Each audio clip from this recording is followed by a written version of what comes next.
Thank you.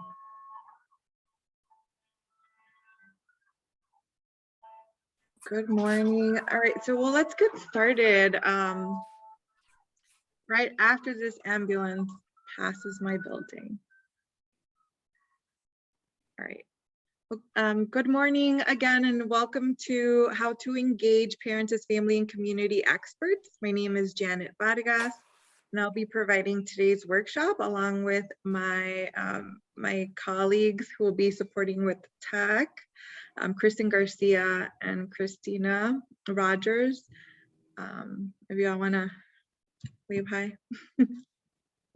So if you have any tech questions or issues, please feel free to reach out to Kristen. All right, let's see. So my name again is Janet Vargas. I'm a trainer and a coach with Illinois Action for Children CS3 team. CS3 is short for Community System Statewide Supports. My team and I provide training, technical assistance, and coaching to early childhood collaborations. So just a quick show of hands. Who is a part of a collaboration? It's okay if you're not yet a part of collaboration, just want to get an idea. You could also use the reactions. Nice.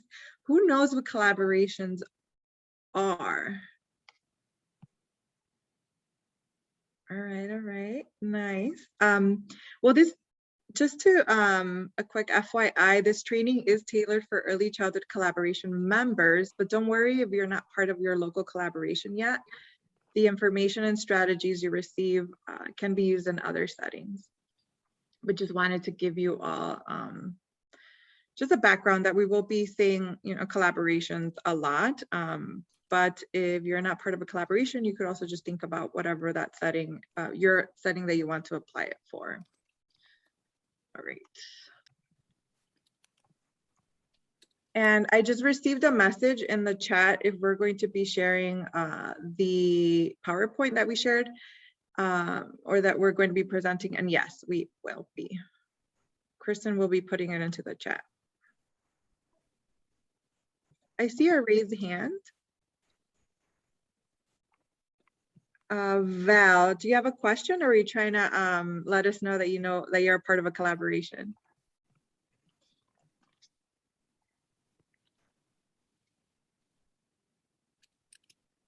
All right. If you have a question, feel free to unmute and jump in or put it in the chat. I think we're getting to be a pretty big group, which is very exciting, but also means that I can't see you all at the same time. So please bear with me. All right. So today's workshop is the first in a series of 4 entitled Practical Strategies for Engaging Parents in Your Collaboration. Each workshop will cover one of the 4 typical parent engagement roles for collaborations. You're invited to all of them, but you do not have to attend. You don't have to attend them all. You will be able to understand each of them individually if you can only attend some. I also want to note that this series is mostly about implementation. There's a lot of work that collaborations can and probably should do before you start engaging parents. However, we've done a lot of those trainings before. If you're still wondering, do I have all my ducks in a row? Are we ready to engage? We do have a parent engagement readiness questionnaire as part of our parent engagement resources. You'll receive, or actually Kristen just put it in the chat, a PDF of section 3 of our parent engagement handbook, which is what we're covering today. If you are interested in accessing section 1 and 2 of our handbook, please you can go into our website and you could access it there. But today you get it in the chat. Let's see. Right, let's move forward. All right, let's start our time together with a quick check-in. So in the chat, I know people have been putting in their name and their affiliation, but if you could go ahead and do me a favor and do it again, just put your name, affiliation, and role, and then what image corresponds with how you feel today, right now. And I see some messages about people having to leave early. That's fine. This workshop is participatory in nature, so it's going to be fun. But if you have to leave, we will also be recording it and putting on our website. But it'll be more fun if you're able to stay. All right, so we're seeing some numbers come in and some names. Okay, Liliana says she's a 6. Me too, Liliana, because I get to be here with all of you today. Rosa's a number 3. Oh, I'm sorry, I hope your day's better. Valerie, number 4. Coffee. Regina, all right, is joining us from Family Services Center in the Jasper area. Lindsay's a number 4. Does anybody want to, who feels really excited about sharing out loud their meme that corresponds with how you're feeling today, but also why? Does anybody want to share?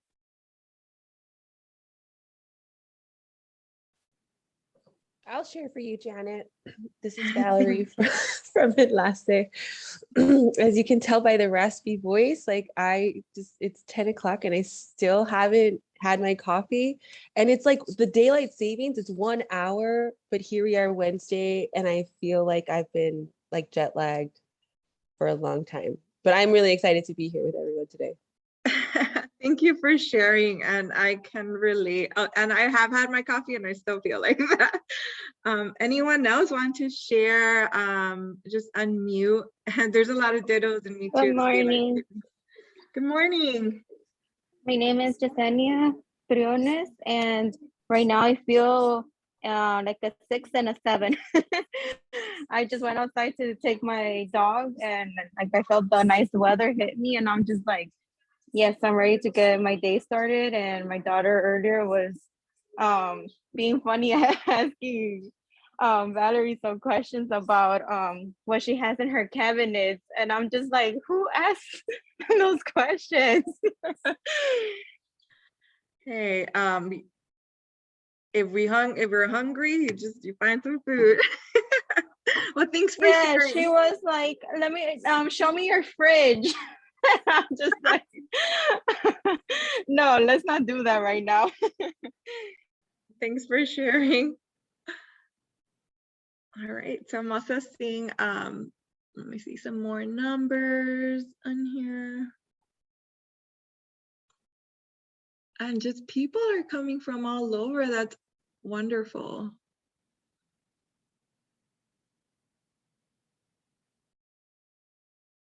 All right, and number 2, oh no.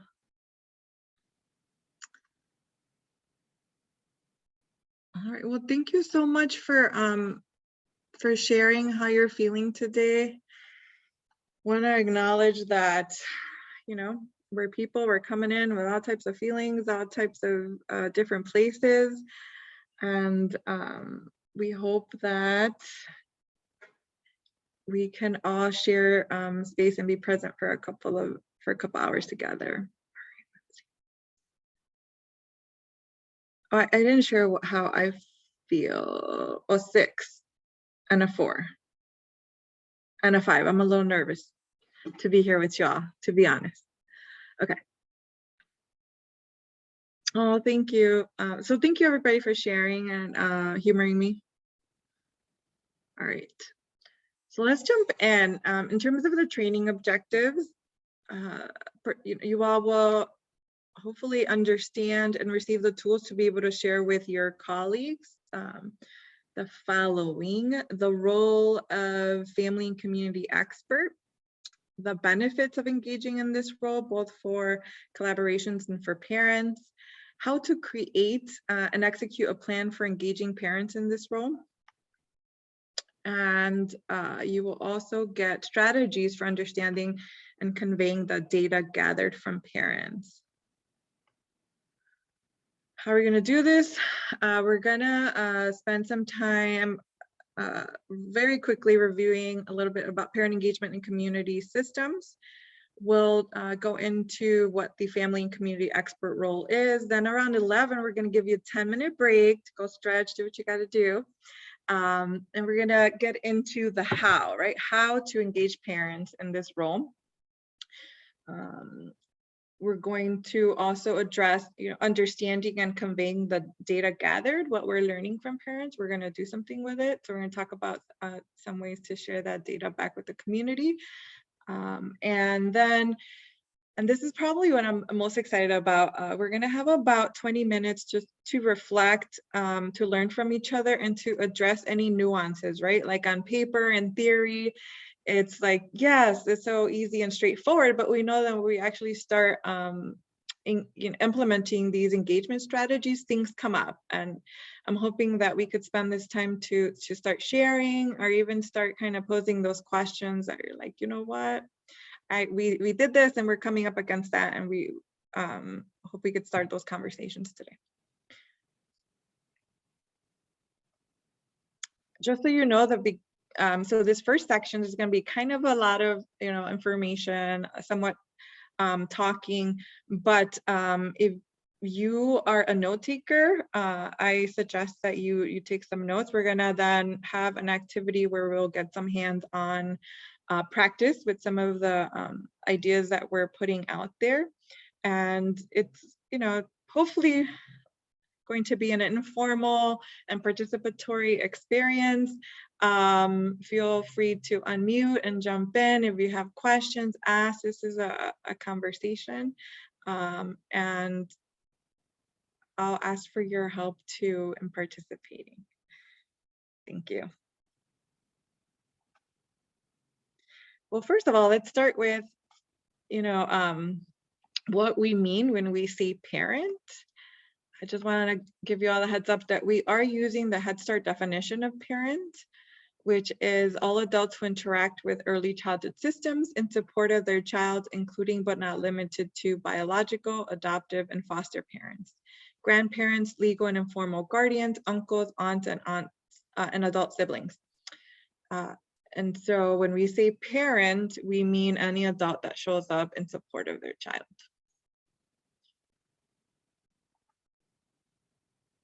I also want to contextualize a little bit of the training today. So parent engagement will look a little different for collaborations than it does for programs and services. And why is this distinction important? Because the work is slightly different. And so it follows that the engagement will also look a little different. So just wanna have you all keep this in mind as we move through today's session. We'll also, I want to note the landscape that we'll be focusing on today. This graphic is what we call the early childhood systems spheres of influence. And so when parents get engaged, the spheres represent the areas that they can have influence to change. And in our experience, parents usually begin their engagement journey and that purple self and family, right? You want to, as a parent, we want to be there for our children. We start off with roles as potential early learning client, where you may be looking for learning opportunities for your child. There's adult learning roles, and also you are your child's first teacher. As their children become participants in early childhood programs, they may take a role in the programs and services sphere as a participant of the program, and then maybe volunteer at the program, or even partner on some advisory councils in terms of engagement. So the first two spheres are very important to a parent's engagement journey for their children. However, in our series of workshops, we're going to focus in the third, the community systems and policy sphere, where collaborations tend to focus their work in. If people have participated And the trainings and some of our trainings, this graphic may look familiar. However, we're going to really be taking a deeper dive into the practical that today and in the past we've really talked about, you know, the theoretical and just kind of preparing to implement. If there's any questions, again, feel free to put them in the chat.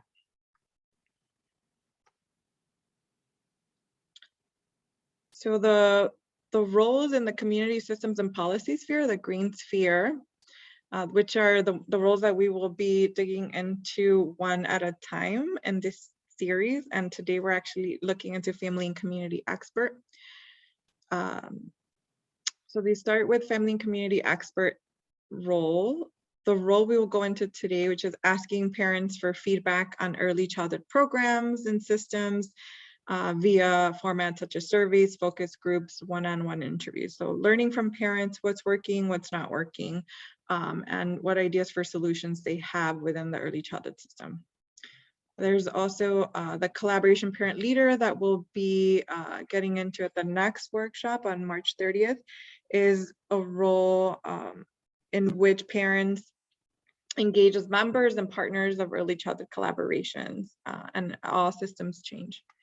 Outreach ambassador, in this role, parents participate in parent-to-parent outreach for different objectives set by the parents in the collaboration, but usually it's to do some outreach and recruitment for early childhood programs.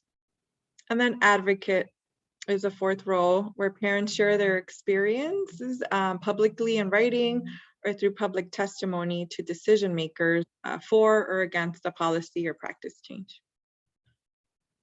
So again, these are the roles that we will be really digging into in terms of practical strategies for implementation. And today we're starting with family and community experts.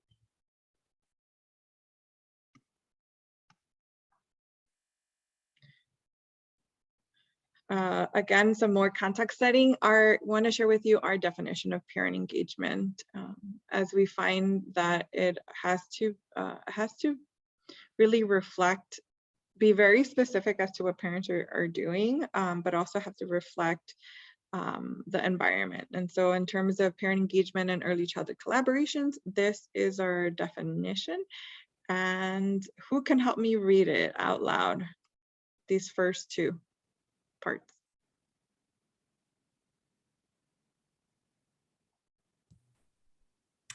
I can read. Thank We you. define parent engagement in early childhood collaborations as both a process and an outcome.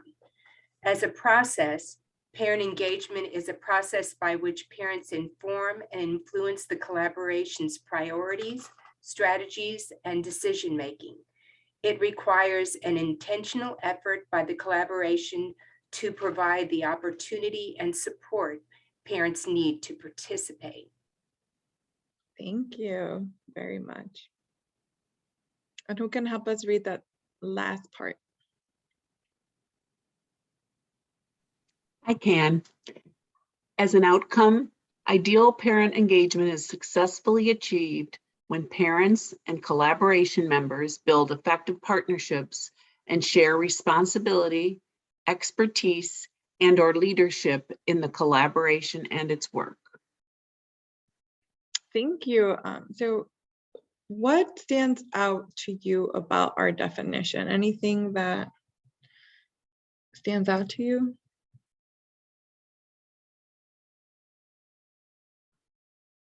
It could be words, ideas, format. I like the phrase parents inform. Thank you, Debbie. Can I ask, what do you like about that?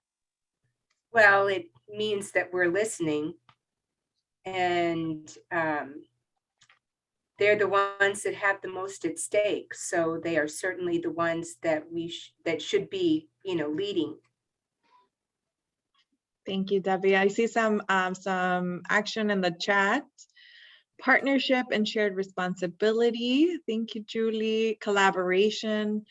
Rosa says Brigida. Rosa says intentional effort. Michelle, process and collaboration thing. So we again, we offer this as how we defined parent engagement. And I also want to highlight that we define it as a process and as an outcome, understanding that parent engagement isn't just something that happens or something that you have to do, and an outcome as well as something that results in what you do. Thank you so much. All right, and now what we've all been waiting for. So just letting you know that we will get to the nuts and bolts of how to do, but first let's talk a little bit more about the role itself. So we hope that it'll help you decide if this is the right parent engagement role for your collaboration. All right, so what is the family and community expert role?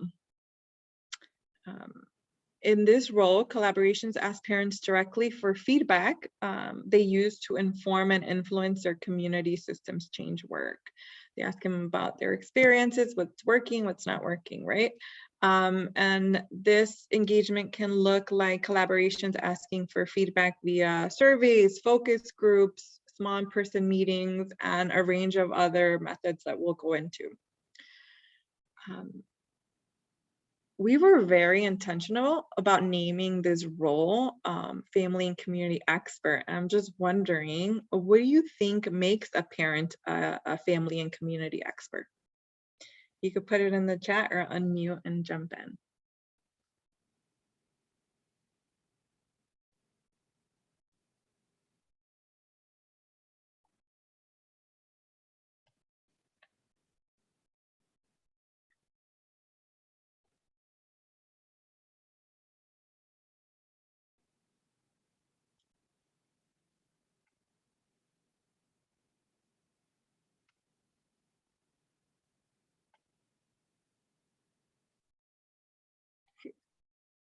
So you see anyone caring for children and working together. Thanks. Someone who understands their community and needs, networking and experience, daily interactions with a child. Yes, thank you. Living in the community. Yes, the title of this role comes from the idea, right? That that family engagement value, that parents are experts in their children, their family, and their community, just by virtue of being, right? They know those experiences well, and they are an expert, and they have an expertise that we think is very valuable. Thank you very much. All right. I also saw a message on well, what do we mean by a collaboration? Kristen, can you put the link to our website, Partner Plan Act? If you want to learn a little bit more about what are collaborations, where you may find them, you could go on our website, and we'd also be happy to meet with you to just talk a little bit about what collaborations are and help you connect to them. However, but don't worry about it if you're like, what did I sign up for? I don't know what a collaboration is. You can still take some of these ideas and strategies and apply them to a different setting. I would just say all you have to do is just pop out the word collaboration and then pop in whatever setting you're in, and then just like anything, I always encourage everyone to pick and choose the things that align with your values, the values of where you work. You don't have to take everything, but just take what makes sense. And I hope that this is a beneficial experience for you too. So I hope you stay with us. All right. So that's the role description, examples.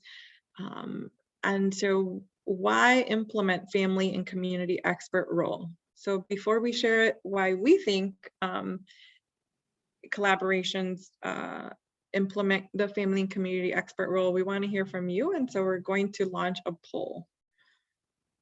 Kristen, if you could help me with that. I don't see it, so just let me know when it's finished.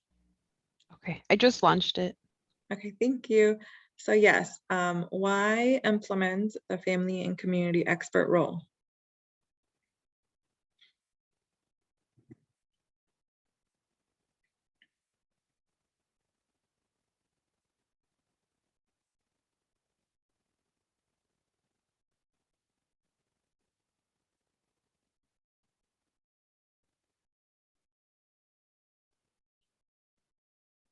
Debbie shares having a role that makes them more intentional.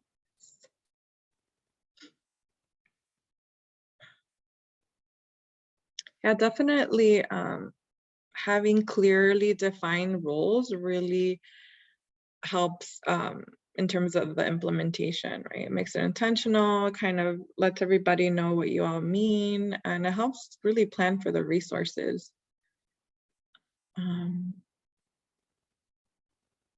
How are we doing on the poll? I don't see it.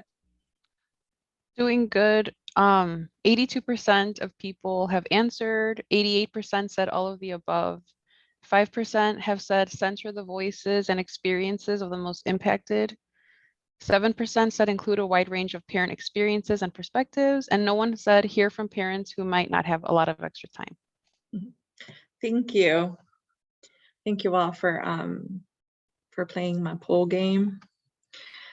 So we agree with most of you that collaborations can implement the role to center the voices and experiences of those most impacted, to include a wide range of parent experiences and perspectives. So, you know, a lot of times it's easier to engage parents when we know where to find them, when they're already connected to a particular program. But so like with focus groups and other methods, but listening to them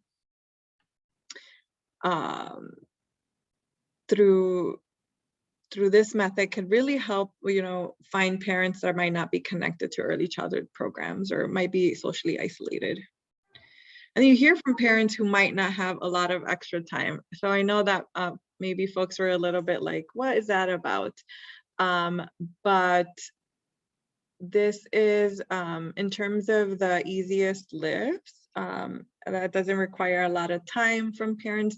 They can easily give you some feedback in 5 to 10 minutes. So it's a really good way to engage parents who might not have a lot of time. So all of the above. And so going into the potential benefits of engaging in this role, I want to hear from you all. How can your collaboration benefit from engaging family and community experts?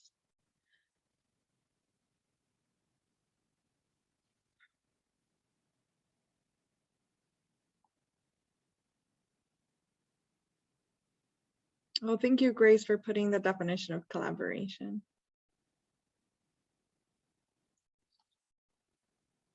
So is there any activity or any work that your collaboration or even your program is doing that can benefit from just listening from parents about what's working and not working, or solutions for service gaps?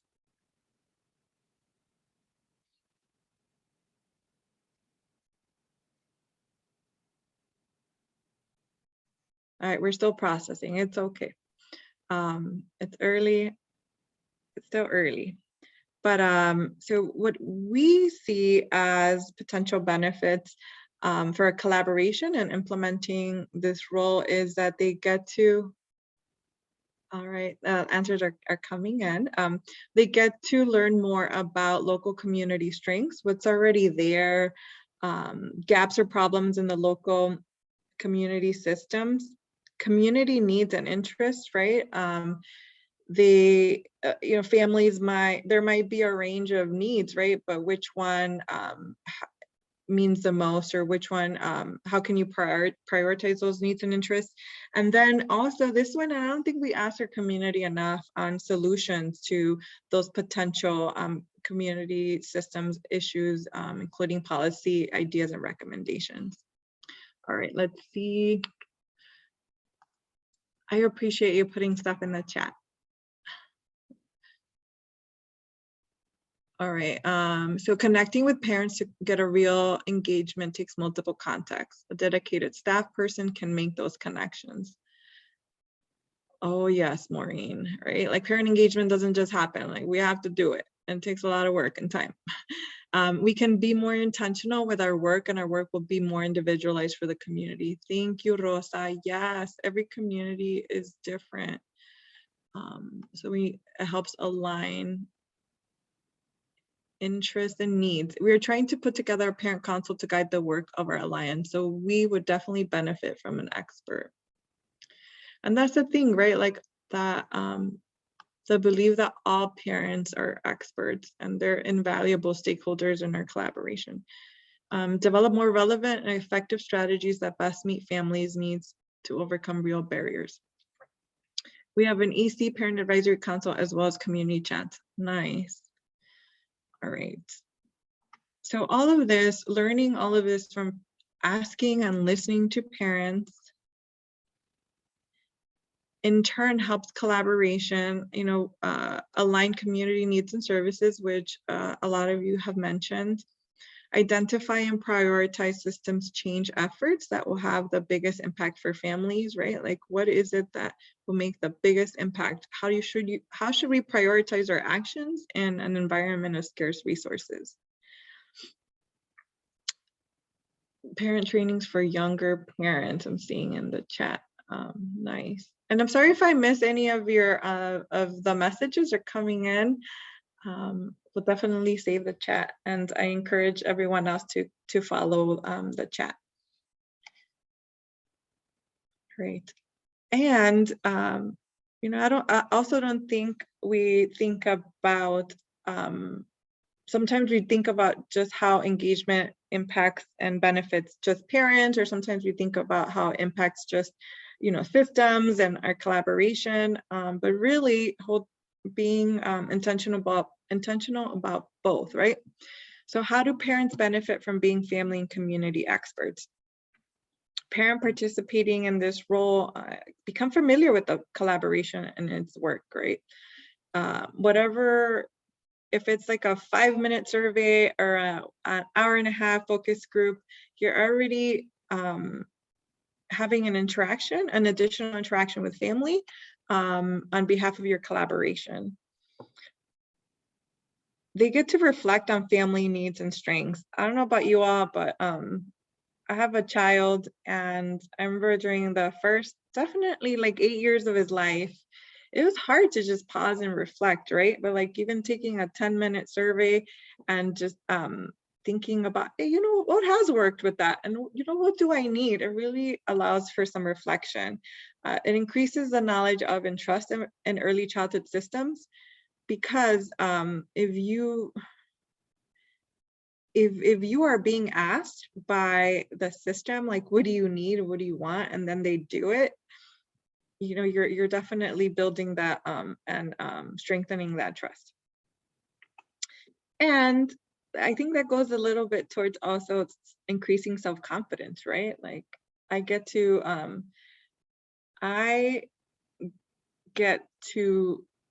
share, like, and I get to be an expert in my family's life, and I know what we need, so definitely. And I'm seeing the chat. And during these challenging times, particularly as a result of the pandemic, trust is fundamental. Yes, so much so. Definitely strengthening those relationships. And then, I think we all know that when parents are doing better and growing, that it follows that their children also will have better outcomes. Okay, so I know I've been talking at you all. I'm gonna talk to you a little bit more, and then you're gonna get a chance to go into breakout groups and start practicing with some scenarios. All right, so how to engage parents as family and community experts. Who you engage matters. Consider engaging parents who are most impacted by the issue you are trying to address. Underserved, isolated, and under-resourced groups. Again, the groups that we often don't ask or don't include. And then in terms of who should be doing the engaging from your team or your collaboration.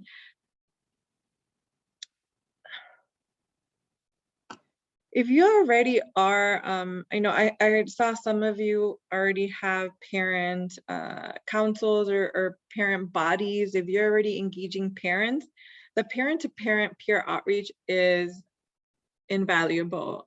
If you just connect to another parent via the parent experience so much more easily. Parent liaisons, yeah. So if you're able to do that, I highly recommend it. If you're not, that's fine too.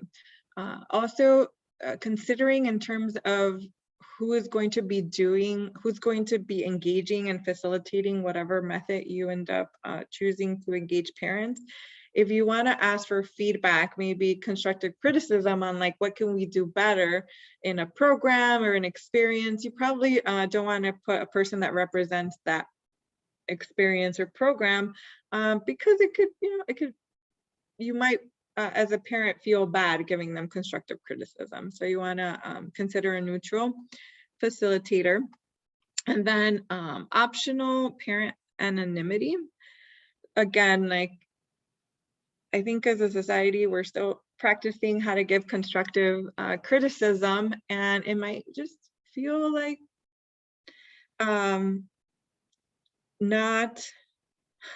it might not feel really good to do so. And so I want to say optional parent anonymity. So if people want to give you any constructive criticism, they do it without any fear of reprisal or without feeling bad. But also, if parents are really dedicated and want to participate, they're,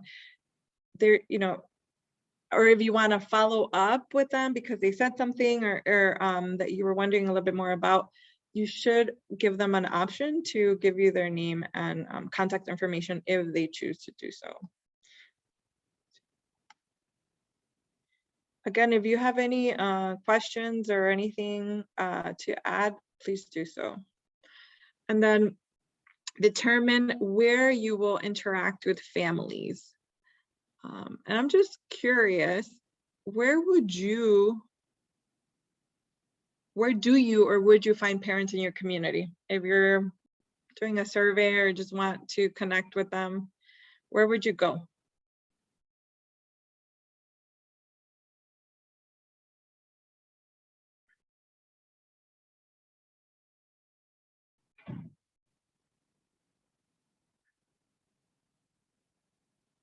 Schools. Thank you, Julie. Yes, that pickup and drop off is crucial. Libraries, children's stores, resale stores, childcare, parks, community resource centers, schools, their homes, education centers. Yeah, like we have a sense, right, where families congregate and where we can find them. I would also suggest tapping into existing relationships or community meetings where parents are already at. And then literally meeting parents where they are. Laundromat, supermarkets, yes. And you already know what times too and what days.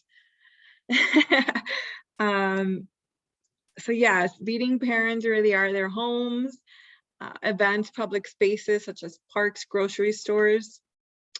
Local schools during pickup and drop off are just places where we've seen that we're very successful in finding parents, and then face-to-face locations, which you all mentioned.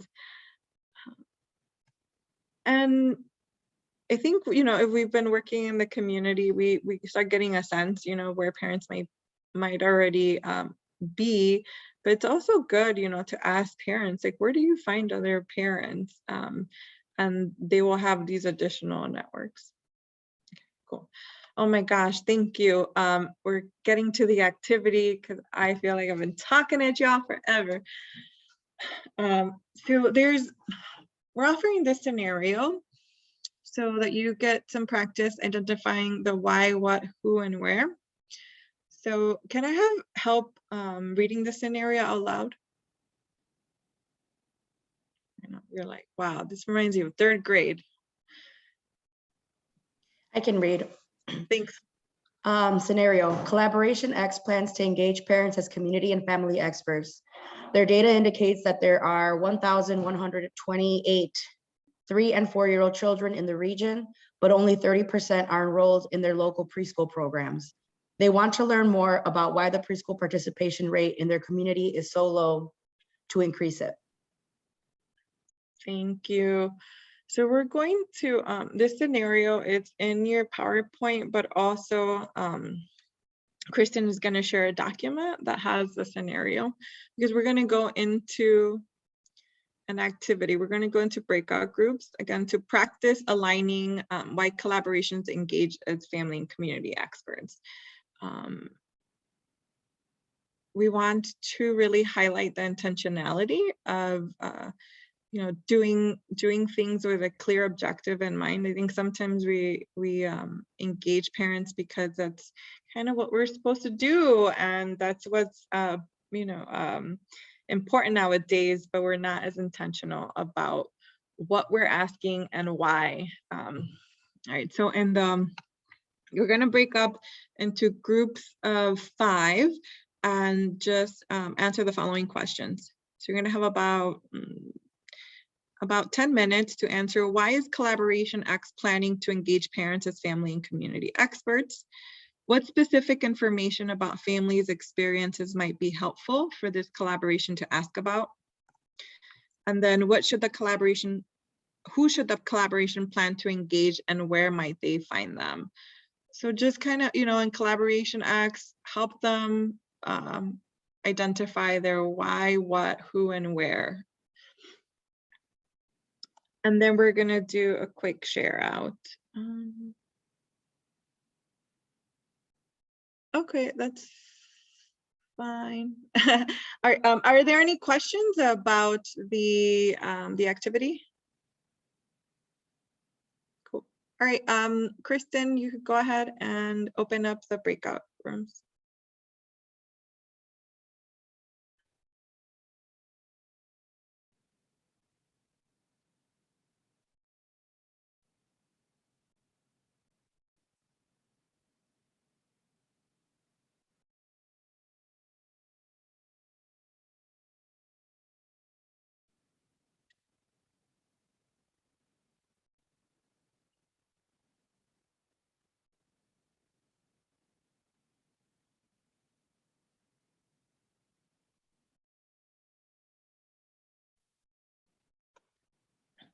Can we pause the recording?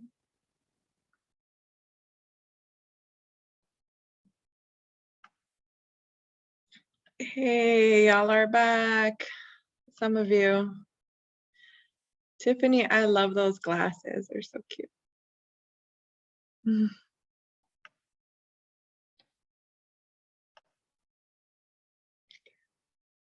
right, where people are just coming back.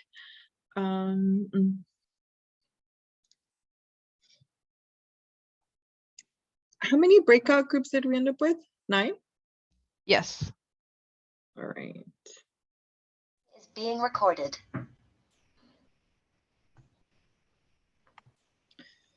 All right. How's that on time? Did you all have enough time to talk? Too much? Not enough? That's Yeah. It was good. I'm always like, it's that sweet spot where you all get enough time but don't get too bored. All right. Are people back? Everybody? Yeah, I believe so. Okay. Wonderful. All right. So we had an amazing amount of breakout rooms. So we're not gonna have enough time to hear from everyone, but we should have time to hear from a few. who is just dying to share their answers? I can go ahead and share. Thanks, Michelle. Yeah, you're welcome. So we met as a group and we looked at those questions and kind of we just reinforced why we're putting on this um why we're doing this, right? So we know that our enrollment is low. We want to increase our enrollment. We kind of want to figure out, what the needs of the community are and how can we achieve meeting those needs. So when we looked at some of those questions that asked during the collaboration, the first one that popped up was those barriers. We know our families, sometimes have barriers with transportation. Another big one was maybe they don't even know about the program within their community. So how can we start to have those conversations with, this is the organization, this is what we provide, this is how you can get registered, this is how you do a screening. So we looked at that piece as well. And then, one of our group members brought up a really important question that, even though we're starting to see the light at the end of this pandemic, that some of our parents aren't even ready yet. It's like they don't know if their child's ready to be in a classroom with 18 plus kids, coming out of COVID. So that comfortability level. So really assuring those members and those community members that, the precautions we're taking to stay safe, the precautions our kids will be taking to stay safe, was some of those questions that we might want to talk about. And then the third one was, who do we want to plan to engage within this collaboration? And obviously parents, caregivers, those extended family members. We see so many families that older siblings are taking care of the younger kids, or cousins or aunts and uncles. So really making sure that their voice is heard.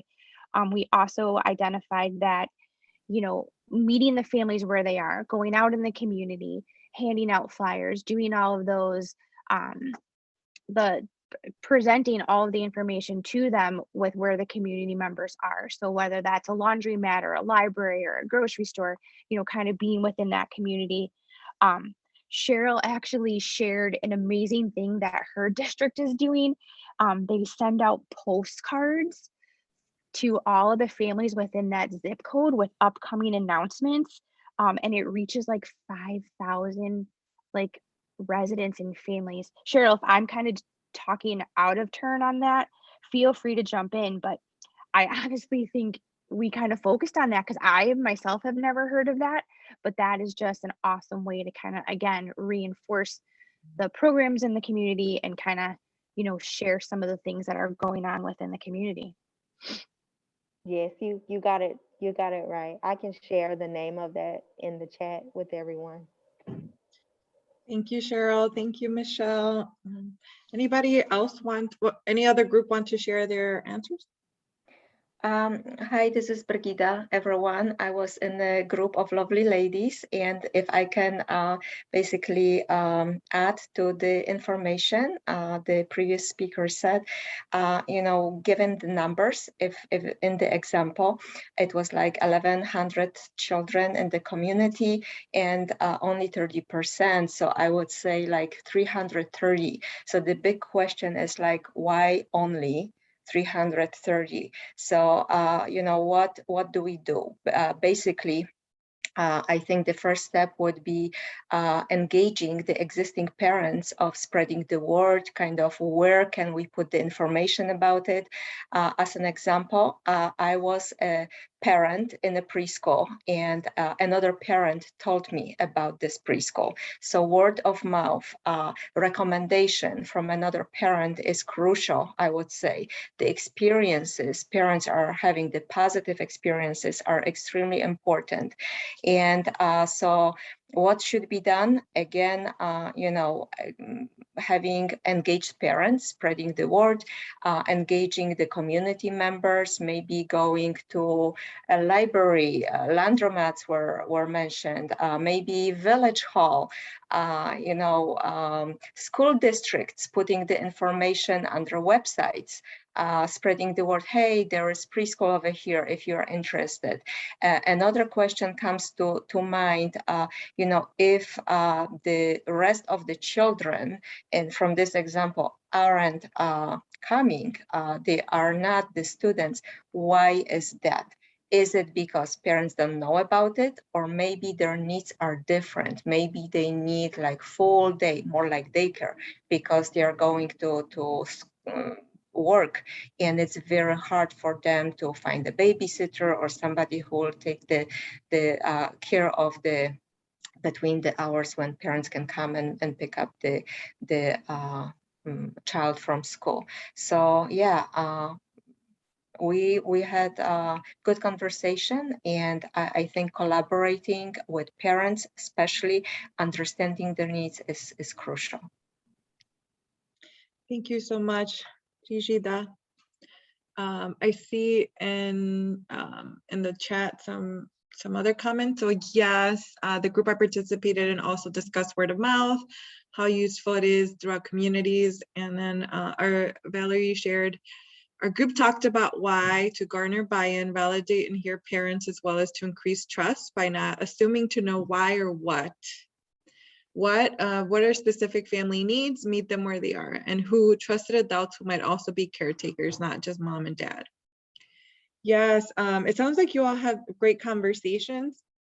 And so I wanted to do this exercise with everybody, because as you all know, like if we are engaging parents, asking them questions about what's working about their experience and what's not, oftentimes we don't have that much time. We either have, if it's a survey, it's 5 to 10 minutes, maybe we get lucky and have a focus group so we could dig in, or something more of a meeting or conversation. But a lot of times it's a quick conversation, it's a few questions. And so being really intentional about, starting with what do we want to learn, and then using those 5 to 10 questions to ask very intentional, targeted questions to make sure that you're learning what you want to learn, right? To your point, if Collaboration X is planning to engage parents because they want to know why the rest of the children are not in preschool, then yes, I'm loving all those questions about, what are the barriers? You might want to, the asking, do you know about the program? Do you want the program? What is it that you do want? Are all intentional and aligned with the why. And then in terms of who, also recommend thinking in terms of, I think, in general, we do want to engage parents, but then thinking, who knows, who's the most impacted by what we want to learn, and like who would be better positioned to share that information. So I'm thinking, if I was also in this planning group, I would say like we definitely have to engage the parents who are not in preschool, right? Like and those are probably the most impacted. You could also engage parents that are in preschool to ask them about what about preschool did why are you in preschool? How was your enrollment process? Ask information that goes towards what you want to learn. Yes. Thank you so much. And again, invite us all to be very intentional with the questions, because I know also as parents, like we get tons of surveys, right? So I want to make sure we make it count. All right, so now I do want to give you all a break. Been talking to you for a while. When we come back, we're going to do a really fun activity and then finish out our workshop. So I know I said 10 minutes, but can we do 5 minutes? Thank you. So let's come back at 11:10, please.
All right.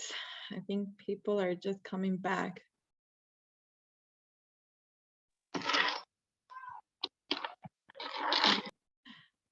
Thank you, Debbie. Debbie shared in the chat something to meditate about the exercise we just did. Never assume you know why enrollment is low and whether that is a good or bad thing. Be open to being surprised with the answers you receive. Yes, Debbie. Do you want to share how you've been surprised with some of those answers?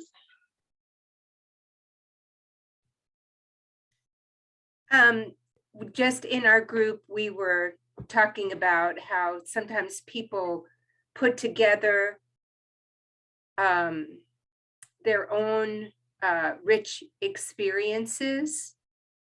And so we may be surprised that their needs are being met. Now, I mean, I think for the most part, we would look at it as a bad thing. But again, we just may be surprised. And I work at a library and I see people cobbling together very innovative programs for their kids. They go to different story times and do amazing things, but they're not enrolled in a program. And those things are free for everybody. Now, maybe that wouldn't work for everybody, but anyway, it was just, that would be a surprise that I found. Thank you, Debbie. And you know, Valerie also in the chat says, thanks, Debbie, I really resonate with that. And if I could find my reactions, I would give you a clap for that one. My Zoom reactions, because that's true, right? I think especially recently, we've seen a lot with a drop in enrollment in some programs. And it's like, oh, we want to hear from parents, a survey, a focus group, a meeting. And it turns, you know, and I think we mean very well, right? Like we want to make sure all of our students and of our children have what they need to succeed, but like that assumption that they don't have it if it's not with us, you know, I think is something to meditate on. I like those words. And also just being careful that when we are asking families about their needs, interests, and preferences, that it doesn't turn into like, we're convincing you that our program is right for you, which is a difference with, you know, I want to make sure that the community knows what we offer. So if it aligns with their interests and preferences, that there are no obstacles, because, you know, there are so many children out there, and there probably is some misalignment of needs, interest, and information. But thanks for that. All right, so we're going to go into a fun activity that hope logistically isn't too crazy. So we talked about the role about hearing from parents, and kind of, you know, being intentional about knowing why you want to hear from parents, what you want to learn, and aligning it to your questions. Talked about where we might find parents to be able to have these conversations. And now we're gonna do an exercise to explore the different methods for hearing from parents. So bear with me. We're going to be using a Jamboard. Let's see, to do a matching activity. And I will show you kind of what I mean really quickly. Am I still sharing my screen? Do y'all see it? Okay. It's one of those days.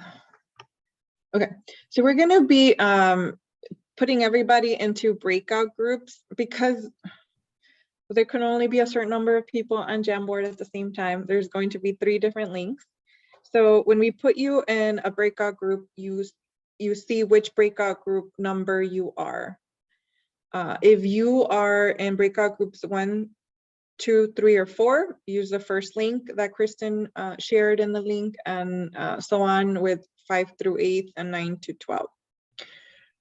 This is what we're going to be doing. So these are And the red arrows are the different methods for listening from parents: surveys, focus groups, small meetings, one-on-one meetings, using established contacts, and parent cafes.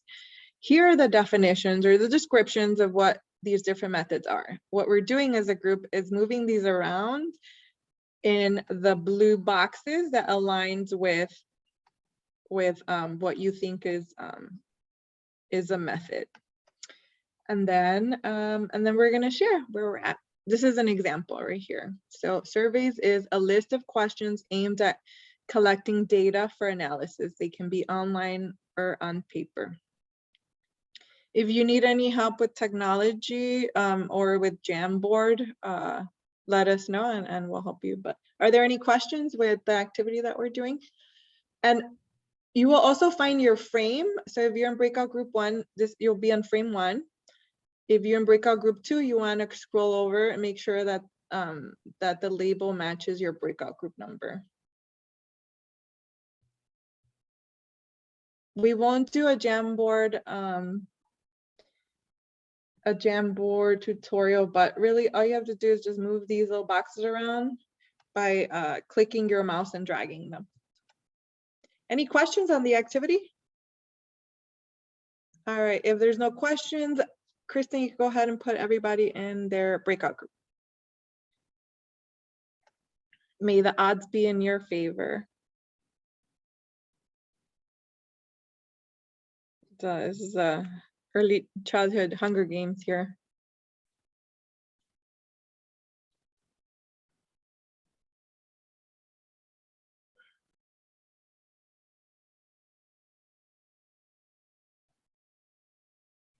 Being recorded.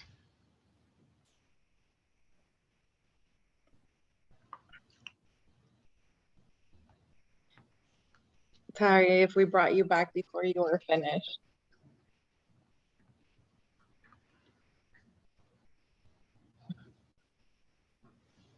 All right, as you're coming back, who wants to share? Who wants to share their answers or the results?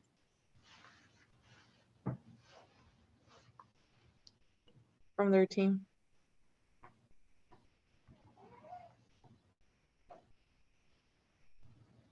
And you could just share the letters, right? Like in what order you put them. You don't have to read them all. Were they all the same? Yeah. I think we agreed with the way that these are on the screen. Uh-huh. And I'm showing breakout group 1. So yeah, we agreed.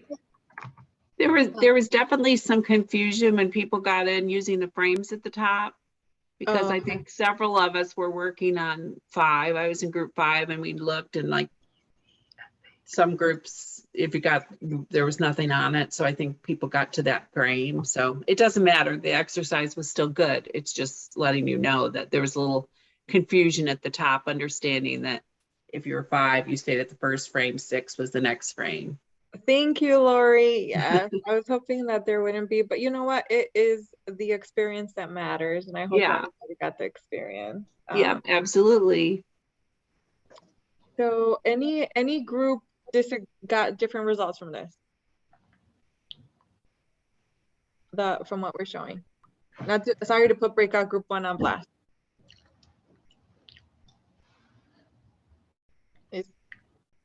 They have D, E, C, F, A, and B.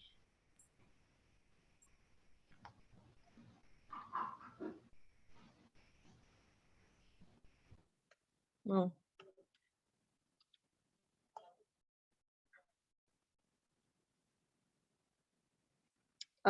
well, it doesn't seem like anybody got anything different, and that's great because that is the correct order. Yeah. I was happy to see parent cafes in there. Those are great. Those are really nice. Really great. Definitely had to include them, and very popular. And you know, it's interesting though, in very small rural settings, people don't like them. They don't respond to them for us in our region. And I don't know if it's because there's so much intimacy in the community already, and so people don't feel as safe having real conversations, or they worry that they walk across to go to Wednesday night church, and then have they shared something that might be.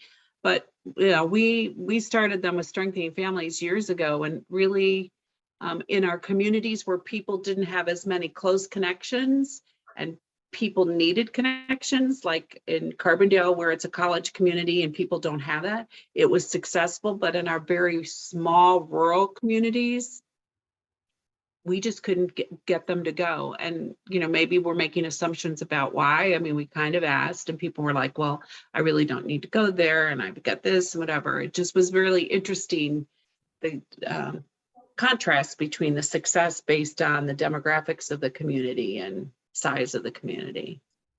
Thank you so much for sharing that, Lori. And that is so true, right? That just the way we individualize services, that we individualize the engagement based to local culture or needs. Way to go, that doing that reflective and continuous improvement. So yeah, there are different methods to choose to engage families in the role of family and community expert, and so they're sharing their expertise on their family and their community. Typically, the wide-reaching methods include surveys, small meetings, and established contacts.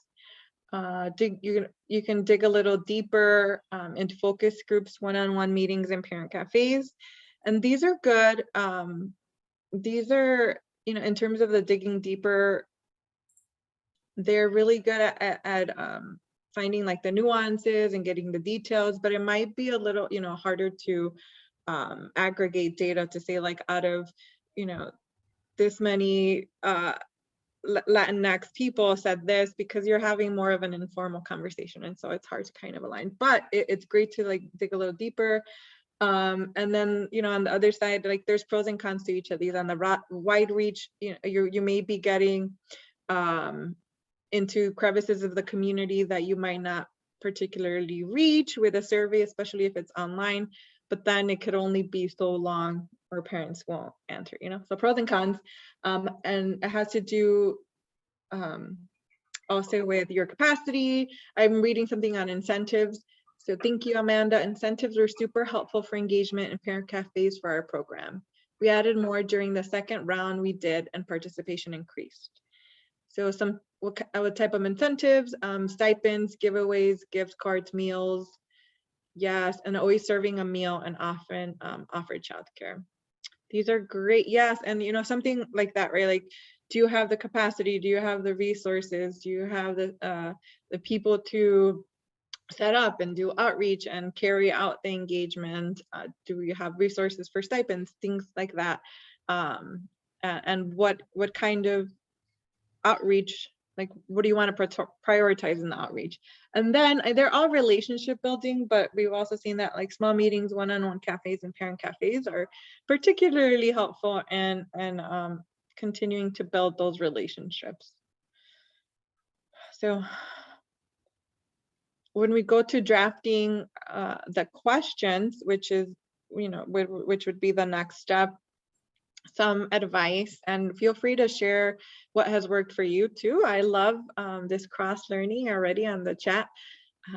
So drafting parent-friendly questions, and some of this might seem redundant because it seems like there's tons of expertise in the room, and it makes me really excited. But when possible, have parents co-create the questions. Keep it simple and easy to understand. Have a mix of multiple choice and open-ended questions. Run the list of questions by parents to make sure that they're clear and easy to understand. And that the even for translations, the dialects align, that it's something that, again, it's easy to understand by the community. And translate the survey into the languages spoken by parents, which might take a little longer, but is really helpful. I also want to, so we shared the handbook earlier, the section 3 of our parent engagement handbook that goes through each parent engagement role and in detail to explain, you know, give some recommendations on how to implement it. So there's an appendix to that, and on page 26, there's appendix K, there are a list of some parent-friendly questions. And I should have mentioned, but anytime that you see like this little guy come up like a box with an appendix, this is the page number to the appendix, and then the corresponding tool. So there's a list of questions there too that might be helpful. They're categorized. And then going, you know, I think a lot of you shared, right? Like make sure you offer a meal and childcare. Making sure that we anticipate and eliminate obstacles to parent participation. Definitely want to anticipate as many, but ultimately, I think that, you know, to Lori's point, that obstacles, experiences look different all over the state and maybe even what part of the neighborhood you're in. So asking what the local obstacles are and then addressing them locally will be helpful. So, and even thinking about what might be an obstacle for parents being asked to fill out a survey.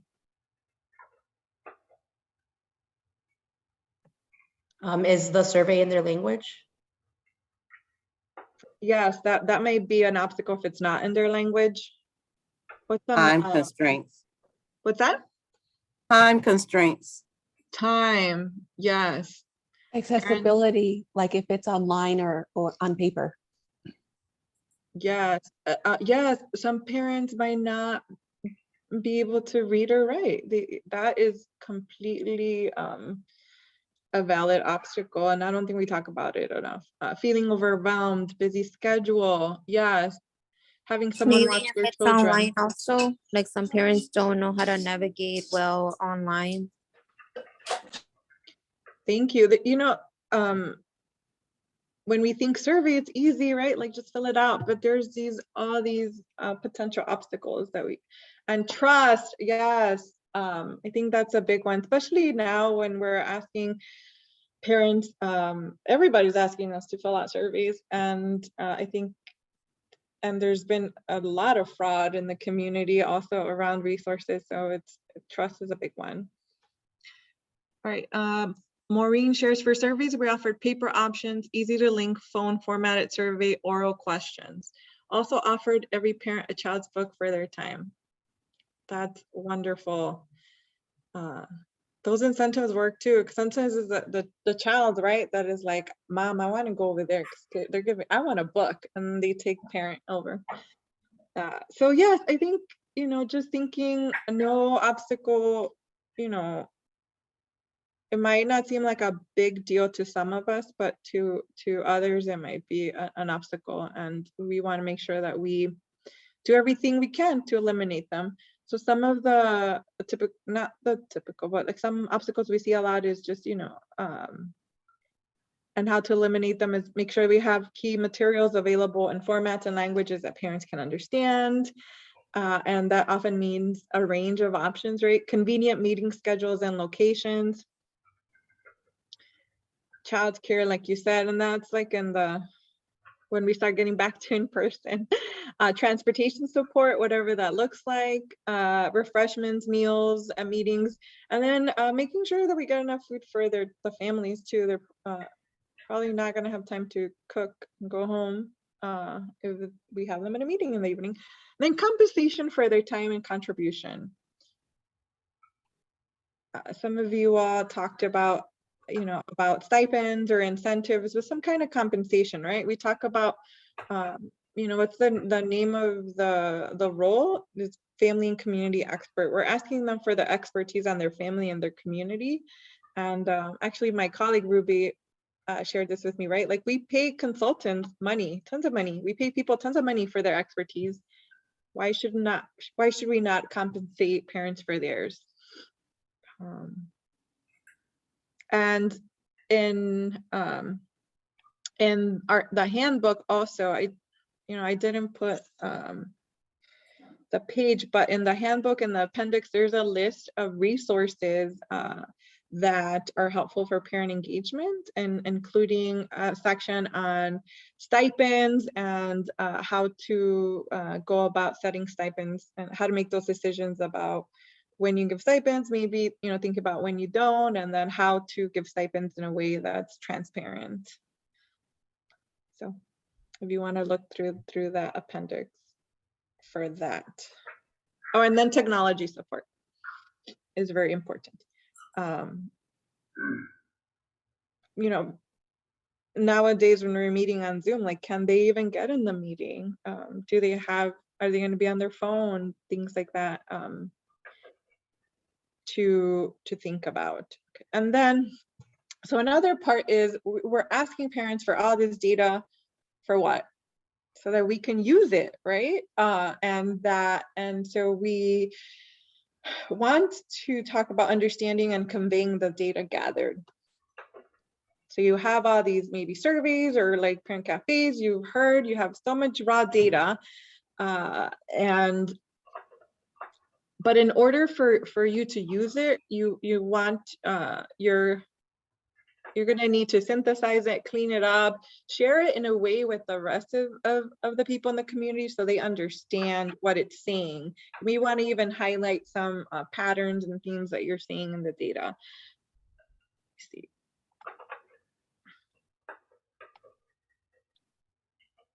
If you are using some online survey service, which right now, what are they like? Google Forms, Survey Monkey, there's so many.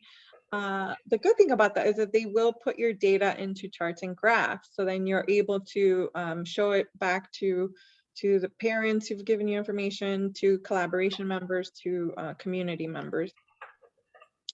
You also will want to contextualize the data, right? Like we get the data and they might tell us information, but it's always good to loop back around with the community to say, like, look at the data we gathered, right? Like, look at all these children not going to preschool. Why do you think that is? So giving opportunities for the community to, including parents and stakeholders, to share in your opinion, what's happening, what is this data telling us, and why do we think it's happening? If you do have open-ended questions, unfortunately, SurveyMonkey will not put that into a chart for you. Not yet. Technology needs to hurry up and get there, right? But we do have a coding system or a method so that you can code it. I'm sorry, is somebody saying something? Like, does SurveyMonkey do it for you already?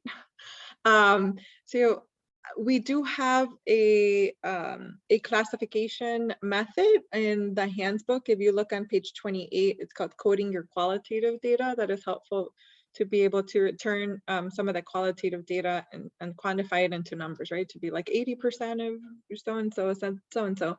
And then in terms of how you present this data back to your community for context, we do have a tool on how to do a data walk.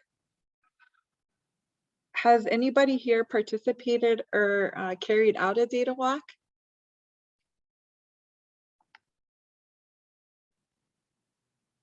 It is okay, because I'm about to show you pictures and you're going to feel like you're there. One way to, again, to contextualize the data and to share it is through what we call a data walk. Now, these are pictures of a data walk that took place in person. As you can tell, there's charts up, questions, people are interacting with the data. That man looks in deep thought at the bottom left, and just having conversations. Nowadays, I know there's been quite a few data walks that collaborations have held virtually. They're easy to replicate. Just to give you an idea about what happens during a data walk. So it's an exercise, for community members, stakeholders, including parents, to interact and connect with the data. So you'll choose, like 3 or 4 sets of information, graphs, charts that you want folks to look at. And then you ask them to look at it and to have individual reflection. There's 3 or 4 questions. Then you ask people to kind of pair share to find a partner and talk a little bit about the data. Then we would do a whole group share out and discussion. Oftentimes, if you do it in person, asking people to leave their reflections on stickies so that you're able to document kind of the conversations that are happening, some of that context. And this using whiteboards like Jamboard or other platforms to do it online as well. And then you do a quick closing where you might share, what are some next steps.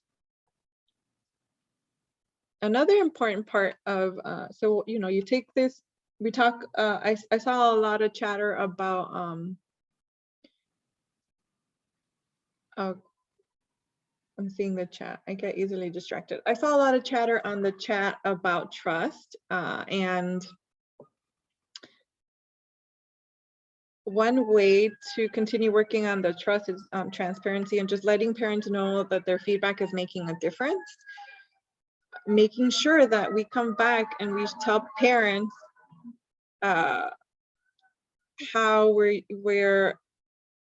their participation has impacted change, right? Share your findings and actions. And you can do that by inviting them to a collaboration meeting or event, a data walk, like they should be there.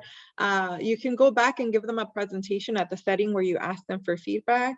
Like if you went to a GED class or a parent meeting, ask if you can go back and do a quick 10-minute presentation on what the results were from the survey and what you're going to do with them.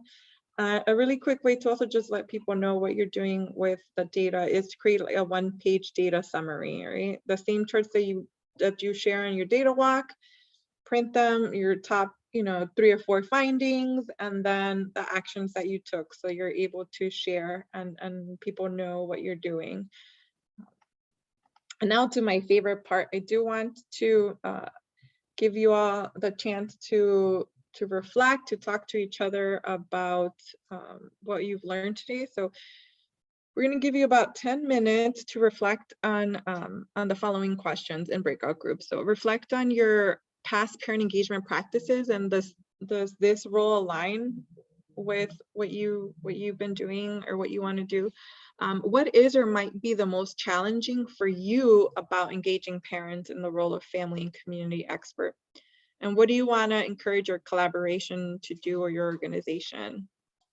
And then we're going to come back for a full group discussion and share if you still have any questions, concerns, or thoughts. And no question is a silly question. I think now is the time to really share like those nuances that we talked about. We're like, yeah, Janet, on paper it looks all easy breezy, but in real life it gets a little nuanced and there's a lot of grays. So let's talk about those nuances. Actually, so any questions on what we're doing? The questions for discussion are in the chat. Thank you, Crystal. All right, so we'll go ahead and put you into breakout rooms and enjoy the discussion.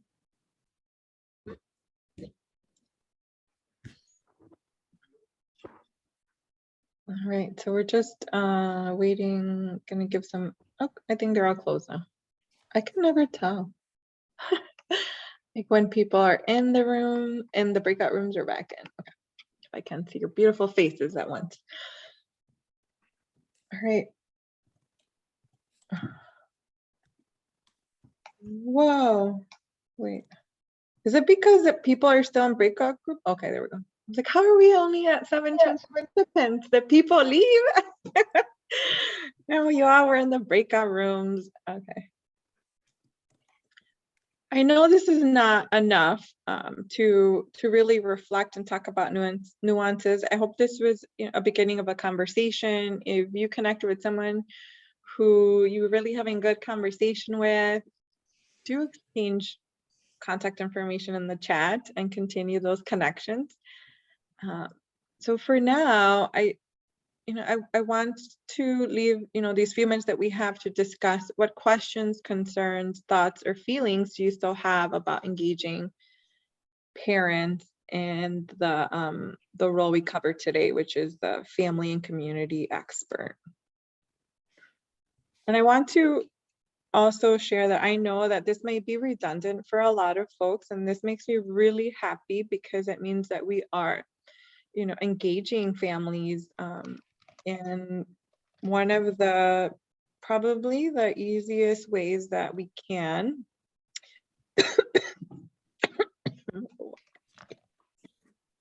All right. Whoa, where did that come from? And so that makes me really happy, but understanding that, this is probably the bare minimum of engagement, I think, that we should aim to do. And then from here on out, we'll continue deepening our engagement with the different roles. Okay, I think it's a sign from the universe to stop talking and listen. Okay, what questions, concerns, thoughts, or feelings do you still have about engaging parents in the role? You could do it over chat or unmute and jump in. Just add to that conversation as it relates to continuing to engage parents. I've always tried to look at it with just a spirit of optimism when it comes to engaging parents. Just being in a pandemic, and hopefully we're at the end of the pandemic. Creating new ways and new spaces to engage parents is really kind of, I think, kept us on our toes and allowed us a space to be more creative and not continue to do things the way that we had been doing them. So I just really appreciate that part of it. So I look forward to continuing to be creative and innovative with the ways that we are engaging parents. Times have changed, so we can't continue to do it the way we had been doing. We were just talking about in our breakout session that I really do like the virtual format for our parent workshops. I call it coffee and conversation because I love when parents talk back. I don't want to just talk at them. And it gives them more flexibility to participate in the workshops in their homes or at work or if they're in the car. So I think they just really appreciate it. And I love it too. So I would not recommend us going back to just the way that we did it before. So. Thank you very much, Tiffany, for really, I think, addressing that things have changed. So one of the things Tiffany said really resonated with me, which is, finding a way that works, but also the language that you use when you talk about conversation versus like, come to our meeting or come to, that's very different feeling, which is a great language about, we're going to have a conversation. And then the other thing, I think that's resonated with me, and I've done this work for a long time, but it's still about that intentionality. And I shared in our group, it's like, it really is this process, and it's an ongoing process. It's not a check off mark. Okay, now we have talked to parents. Now we have done this.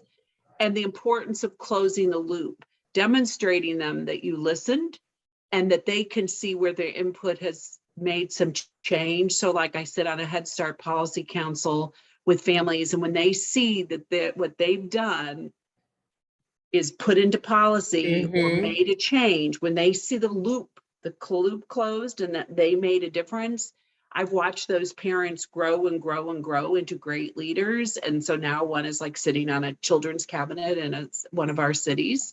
And it came as a result of that experience, but they kept coming back because they knew they were being listened to and they could see the results of their input versus, okay, they asked me a survey or they had an advisory group and but did we make a difference? Did it really change anything? And so I loved your language. It shows that they're valued. Yeah, I Mhm. loved your language about conversation and like that it's okay to say, really, we still like virtual because parents can do it in their living room and not have to worry about childcare, and they can, come in and they can come out, and it's for some, it's broken down a barrier. So you figured out what works. And I think that's really important to figure out what works for you and them and keep doing it versus, oh, well, somebody told me we really should do it in person. It's more valuable and whatever. It's, Yeah. And then going I've with it. always, they would, it was kind of a fight to call, well, not a fight, but a struggle to call it coffee and conversation versus parent university. I always felt like parent university is like, come so we can teach you how to parent. Right. It sounds rather insulting. So it almost always makes me cringe. But again, that's something that we were used to. So to suggest something else is like, no, we've always called it this. No, it doesn't sound good. But you took a challenge with COVID and made it an opportunity that's really worked. Mhm. And that's a great success to me. Yeah. Thank you so much for sharing that. And yes, language matters. I want to make sure that everybody is able to leave by noon. Thank you so much for your participation, your presence, your energy. If I could ask you for a favor, we want to continue improving what we do and how we do it. If you could fill out the evaluation, the link is in the chat. We'll also email it out. And I want to let you know again, this is always a conversation, the beginning of a conversation. My team and I have multiple resources, parent engagement handbook online. We have an on-demand parent engagement on-demand learning course. You can go at your own pace. We have parent engagement videos on our website, and also on-demand consultation, which is a free consultation to support any of the components of parent engagement. I know Grace shared earlier, writing surveys can be a science. We have some, like our data manager that can support with that, can support with putting together a data walk. We can support with drafting questions or anything, just talking about those nuances or any questions.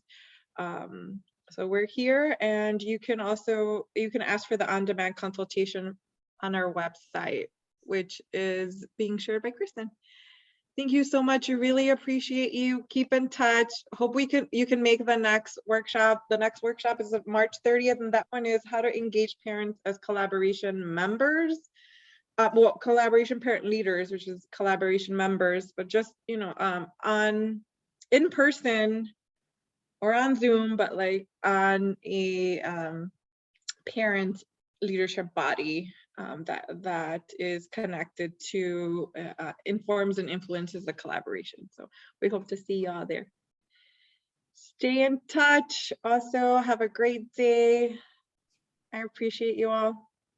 Thanks for sharing space.